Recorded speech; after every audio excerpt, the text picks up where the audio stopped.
Hollywood headquarters. Is it? Well, in my mind.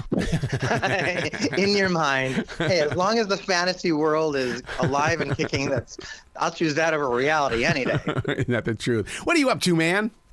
Just reviewing some movies. Actually, I'm also filling in as a guest co-host on the TV morning show that I normally do my TV reviews on today. And wow. Doing a segment. I got my own series called Art Beat, where I do local arts and entertainment, and I'm interviewing the artistic director and the star who plays Annie Wilkes in a stage adaptation of Misery. Oh, wow. It's based on the Broadway show, the Broadway version from 2015 that Bruce Willis and Laurie Metcalf did.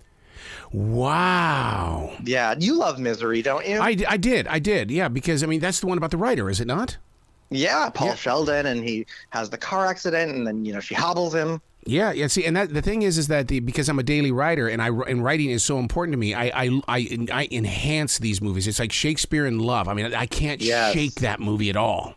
I agree. It's always stayed with me. I think that's the first time that a thriller with horror on the side, I ever really loved it, and it stayed with me. I think that was the turning point in my life. This is way before I was a film critic, that I was not into movies that were scary. Misery was the first one that I loved, and ever since I've enjoyed films that thrill and scare. Yeah, because to me, it's one of those where it's like you're trying to figure out what emotion do you want to use in this moment. Because I mean, you want to be afraid, but at the same time, you also want to be the inquisitive one. You want to try to figure it out. So true. So true. I love writing. Oh, my God. See what it does to us? I love it. Absolutely. So what else is going on, man? Well, I'd like to review a couple films for you today. Let's do it. Okay, first we've got White Noise, which is in theaters now, coming to Netflix later. It is the latest from writer-director Noah Baumbach. It stars Adam Driver and Greta Gerwig as parents of 3 children, and they are basically 3 or 4. Hello, I think there's 4 now. Wait a minute. Geez, you know how much I like the movie. The first hour, it's a 2-hour film. The first hour I loved. It's super good. It's this like sci-fi thriller dramedy. It's candy colored. I feel like Noah Baumbach is doing his best Wes Anderson impression, and I was into it. Basically, it takes place in a suburb where Adam Driver's character is a college professor whose class, his expertise is in, it's like Hitler studies. Ooh. Or like the life and times of Hitler, but it kind of seems like you're wondering, like, is it pro-Hitler? Like, it's the way it's presented is very awkward and semi-inappropriate, but then also funny. Don Cheadle is another professor there who does like Elvis studies, and they have this amazing scene, one of the greatest scenes I've seen in a movie, where they debate about who is the more influential personality, Elvis or Hitler, because they both draw huge crowds of adoring fans, right? Yeah. It is so well written, so well acted. That is a standout scene. In the midst of all of this happening in this college town, in the suburban family, this catastrophic sci-fi event happens. There's this airborne explosion that's toxic airborne event, basically. And at first they're like, oh, everybody chill, it's gonna be fine. They're like, oh no, we gotta run. And so the first hour of the movie is exciting. It's like a big blockbuster catastrophe film. It's really good. I was into it. I was loving it. Then there's another hour where it's just kind of like, after that, it's a complete dud. It's so boring. I could not have hated it more, to the point where I'm saying skip it. Like, it's just a bad movie. Like, I cannot believe that movie happened that way.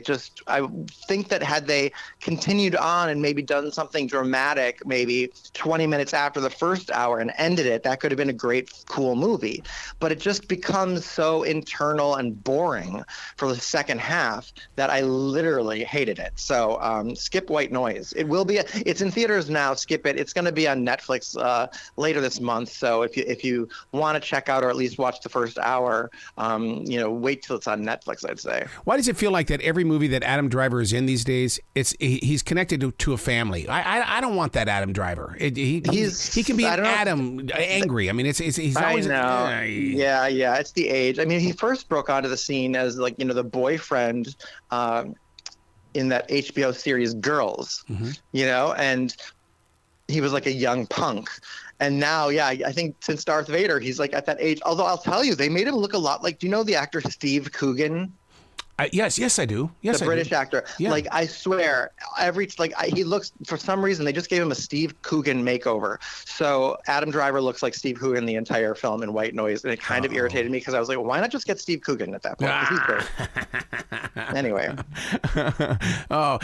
What I wanted to come back with was, wow, so the Big Bang in the Sky created a bomb for a movie. Yes. Well done. Well done. What else did you see? I saw one of my top 10 favorite films of the year. Really? Today is the day that I submit my nominations, suggestions for the Critics' Choice Awards. You do. That's and this is on my list for my top 5, because in the Best Picture category, although we can nominate up to 10, I wrote right in 5, and I wrote in today Guillermo del Toro's Pinocchio, which debuts today on Netflix. And listen, I'm not a big Pinocchio fan. I didn't love the Disney animated classic. Their live action one earlier this year, I recommended. I enjoyed it, but it's nothing in comparison to this Guillermo del Toro version, because not only is it visually gorgeous and stunning, and probably as the best stop motion animated film I've seen since Nightmare Before Christmas. It also takes a story which I never found that intriguing and makes it add such depth to the characters, to the story. They go to new places, new destinations, new depths. Emotionally, I was like, there were tears, welling up in my eyes at points. It's so touching. It places it sort of in the World War II time, and they don't shy away from the fascism and what's happening in the world. And it's, still totally a kid's movie. But their themes make it, this is Guillermo del Toro. This is the man behind The Shape of Water and Pan's Labyrinth. And those scary little shows that he's got episodes on TV. I can never remember the name. I just know what have you recently watched? But he's got like a series on TV of all these scary episodes. Oh, does he? Yes, it's something to do with Chronicles, and oh my God! And he opens it up. He comes out there like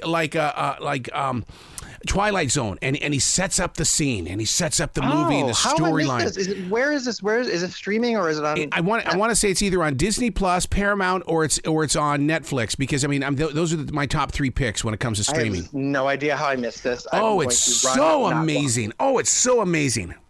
Okay, I will check it out. I love him, and I will look for that. But yeah, his Pinocchio, it's another masterpiece. I mean, just like Shape of Water, just like, what was the castle one that he did with Loki? Excuse me. It was so beautifully done. So you've got great vocal cast too. You have Ewan McGregor and Tilda Swinton, wow. Kate Blanchett.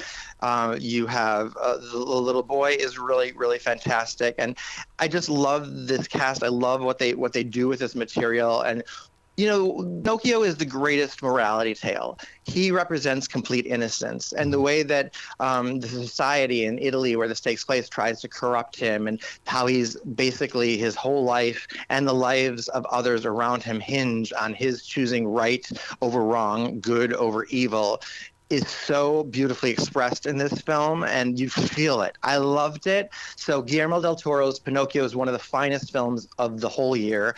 Definitely see it, stream it on Netflix. Oh my God, you just planned my Friday night for me, because I unexpectedly I didn't have anything to do tonight. But man, this is I'm glad that we jumped into this conversation. Me too. Wow. Yeah, because I've been waiting for this. And, so many times you go back to these streaming things, not available until. Mm-hmm. It's like, I don't know when I'm going to be ready to watch it then. Come on now. Right, yeah. And Netflix has done that, especially with their award contenders. They'll put them out in theater a few weeks beforehand, but then they eventually come to Netflix. So we're finally getting Pinocchio on Netflix today, and it's great. You'll love it. Text me after you see it. I will. So what's going on RyanJReviews.com? Locally, I'm launching a movie club, so if anyone is in the Milwaukee area, they can go to my website, enter to win a pair of free passes to join me at an advanced screening Monday night for Empire of Light. Yes. Sam Mendes. Have you seen it already? Yes. Will I like it? Wait. I want to save that. Because I see it from my angle of the movie business. You're going to see it from your angle of the movie business. So therefore, it's worth the conversation that we're going to have. It's going to be a great one. Oh, that's such a good tease. Now I can't wait to watch it. Yeah. I do have the screener for consideration, but I wanted to wait to see it on the big screen. Please do. You have to see it on the big screen because the way that they did the sets and all that. No, you have to see it on the big screen. Okay, good, for sure. Excellent. Awesome. RyanJReviews.com. Thank you so much. No, thank you so much.